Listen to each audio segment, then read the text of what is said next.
आप और हम जैसे रिटेल ट्रेडर्स ट्रेडिंग करते समय चार्ट पर बहुत बार इस तरह से ट्रेंड लाइन को ड्रॉ करने के बाद उसके ब्रेकआउट का इंतजार करते हैं, और जैसे ही मार्केट किसी दिशा में उस ट्रेंड लाइन का ब्रेकआउट करता है तो हम तुरंत उस ब्रेकआउट की तरफ ट्रेड एंट्री कर लेते हैं। लेकिन कुछ ही देर में प्राइस रिवर्स होकर हमारे स्टॉप लॉस खा जाती है। अब हमने यहाँ ना तो ट्रेंड लाइन को गलत ड्रॉ किया है और ना ही हमारी एंट्री गलत जगह हुई है, फिर भी हमें बहुत बार लॉस ही क्यों होता है? इसे समझने के लिए हमें किसी ट्रेंड लाइन के बनने के पीछे क्या साइकोलॉजी होती है, इसे जानना पड़ेगा। तभी हम इस तरह के ट्रैप में फंसने से बच सकते हैं। इसलिए आज के वीडियो में हम किसी चार्ट पर ट्रेंड लाइन को सही तरीके से कैसे ड्रॉ करते हैं और उस ट्रेंड लाइन के पीछे की साइकोलॉजी क्या होती है, इसे समझने की कोशिश करेंगे। साथ ही कुछ इंपॉर्टेंट टिप्स को भी देखेंगे। चलिए सबसे पहले ट्रेंड लाइन को किस तरह से ड्रॉ करना है ये जानते हैं। आपके सामने ये एक चार्ट है जहां प्राइस हायर लोज बनाकर ऊपर बढ़ रही है। इसका मतलब यहां मार्केट में एक अप ट्रेंड चल रहा है। इसे और अच्छे तरीके से देखने के लिए हम जैसे ही इन सभी हायर लोज को एक लाइन से कनेक्ट करते हैं तो हमें यहाँ ये लाइन ऊपर की तरफ जाते हुए नजर आएगी। इसका मतलब यहाँ मार्केट में एक अप ट्रेंड चल रहा है। लेकिन बहुत से ट्रेडर इस बात से कंफ्यूज होते हैं कि यहाँ हमें कैंडल्स के बॉडी को मार्क करके ट्रेंड लाइन बनानी है या फिर कैंडल्स के विक को कनेक्ट करना है।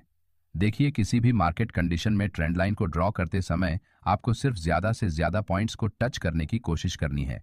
जैसे कि यहाँ अगर हम इन कैंडल्स की बॉडी को छोड़कर सिर्फ कैंडल विक को कनेक्ट करने की कोशिश करेंगे तो यहाँ ये ट्रेंड लाइन सिर्फ दो ही जगह पर टच हो रही है।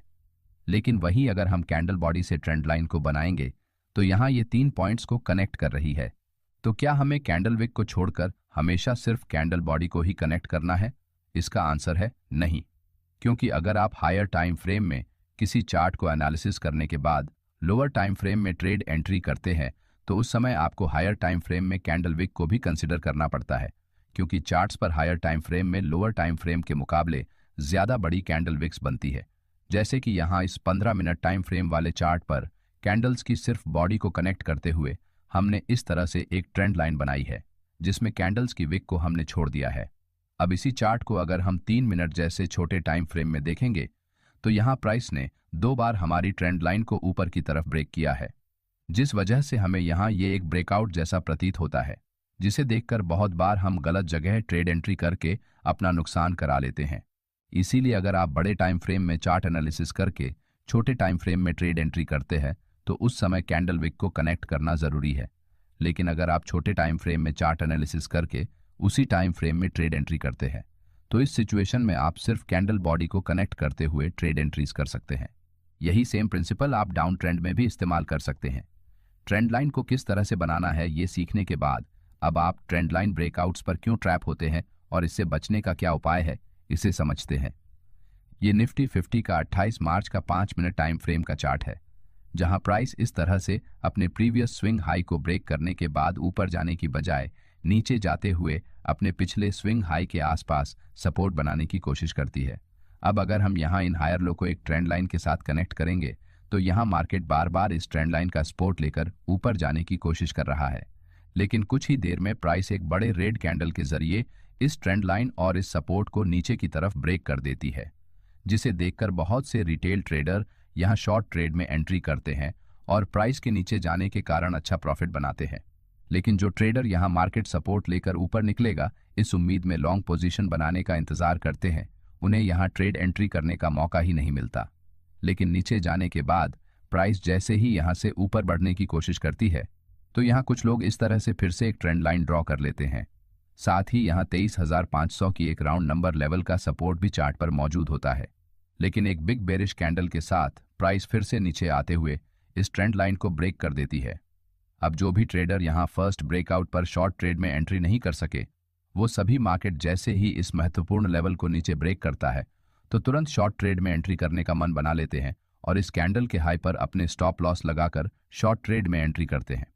मगर प्राइस एक्शन के साथ अगर आप इस चार्ट को स्मार्ट मनी कंसेप्ट का इस्तेमाल करते हुए पढ़ेंगे तो यहाँ मार्केट में हायर लेवल्स पर नीचे के मुकाबले ज्यादा लिक्विडिटी मौजूद है। यहाँ 1, 2 और 3 जगह शॉर्ट सेलर्स के स्टॉप लॉस अभी भी मौजूद होने की वजह से इस एरिया में बड़ी संख्या में लिक्विडिटी पड़ी हुई है। अब क्योंकि मार्केट यहाँ और यहाँ ऑलरेडी 2 बार बायर्स के स्टॉप लॉस हिट कर चुका है, इस वजह से नीचे बायर्स के स्टॉप लॉस पूरी तरह से खत्म हो चुके हैं और किसी भी कंडीशन में मार्केट को एक जगह से दूसरे जगह जाने के लिए लिक्विडिटी की ज़रूरत होती है और जिस भी दिशा में ज़्यादा लिक्विडिटी मौजूद होती है मार्केट उस दिशा में बड़ी तेज़ी से मूव करता है।